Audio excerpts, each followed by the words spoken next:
What is up, everybody? It is Life's Apprentice. We just got done taking a subscriber, Eric here, on actually a pretty long day of dumpsters, and we're just going to kind of summarize and let him do a little bit of talking about what he saw, what he learned, and he wants to start his own dumpster business like many people out there. He's looking to start part-time to start and hopefully turn it into a viable job and business where he can make a good living. So Eric, like, as far as how was today? Was it what you expected? I didn't know what to expect, but it was a lot of it, and it was a lot of fun. I thought it wasn't anything I didn't expect.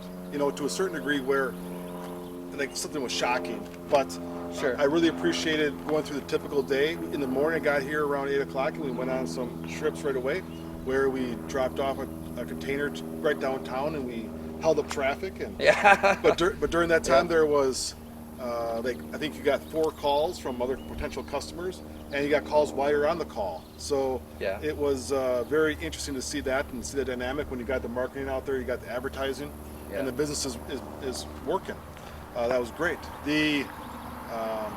I got a chance to unload and load up a trailer. That was fun. Yeah. And you got to see how everything works, like in person. Yeah. It's a little hard to kind of show that stuff on YouTube physically how, but you literally got to see that, and it was about what you expected. Easier.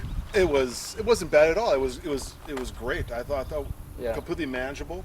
The day-to-day operations wasn't too terribly difficult when you're in there. It can be a little stressful trying to drive and do that, so you might want to find a spot to pull over or something like that, just to take notes. Yes. And to take the payment and organize the schedule and get into docket.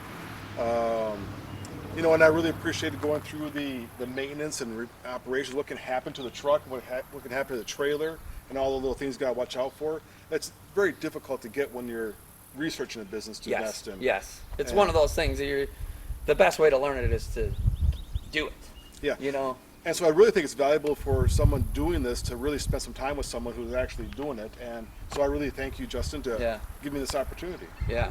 What are some of the biggest things that you learned? I mean, we were talking, and he was asking many questions, good questions, valuable questions that, through email or on a phone would have taken months. Or you wouldn't have answered because you didn't know to ask the question until something came up. But what are some of the biggest takeaways that you learned today that maybe you didn't already know or haven't learned? I think the day-to-day operations was really an eye-opener just to see how it operates, and it wasn't terribly difficult. It was just really working.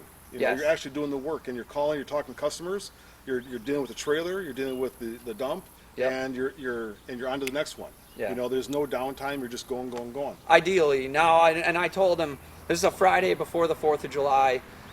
So it is not necessarily a typical day. And Tim was running all day too.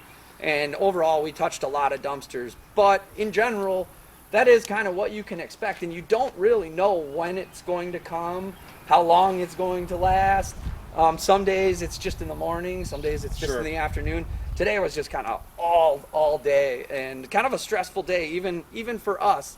But it was a really good day for you to really see, what it can and could be. And like I said, it's not a normal day, but I'd say the biggest hint that I got was you mentioned a tip on a question I asked about starting out the business, and I was thinking about getting 3 containers on one trailer, and starting out from there. Maybe going to 6 right away, but potentially just 3.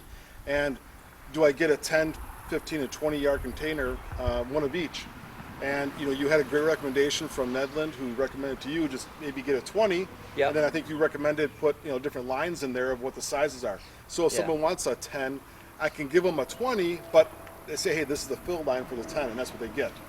But that allows me to be more flexible, and that was really great, because to spend thousands of dollars on a container and it's the wrong size when the customer wants a larger one or a smaller one, it's hard for me to do that right off the bat, especially with only a few containers. It's very challenging. So that was probably the biggest tip for me that really sunk in. That was a little sigh of relief to absorb and say, hey, that's a really good hint. Yes. Yep. Yep. Well, I appreciate it. Yeah. I'm really happy you came. You're welcome back anytime. All right. Well, thank you for having me. Yeah, I'm really excited for you to start. If you ever need help or I'll keep you anything like posted. that, you know where I am. That's it for this video. If you have questions for me or Eric, leave them in the comments. Hit the thumbs up button. Subscribe if you haven't. And we will see you guys on the next one.